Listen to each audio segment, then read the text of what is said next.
Chacun des sacrifices de l'Ancien Testament représentait le Christ. Le sacrifice de la Pâque ou sacrifice pascal était un type du Seigneur, Jésus-Christ, l'agneau de Dieu. L'agneau pascal devait être un mâle, sans tache ni défaut, et aucun os ne devait être brisé. Jésus a parfaitement réalisé cette image. De même que les Israélites appliquaient le sang du sacrifice dans la foi, de même nous appliquons aujourd'hui le sang sans tache du Christ sur les poteaux de la porte de notre cœur.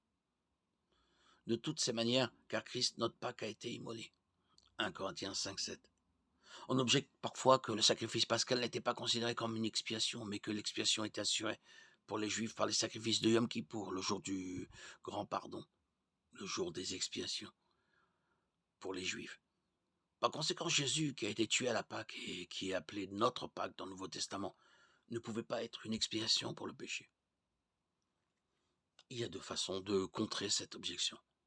La première consiste simplement à montrer comment Jésus a également accompli le symbolisme de Yom Kippour, le jour de l'expiation pour tous les Juifs.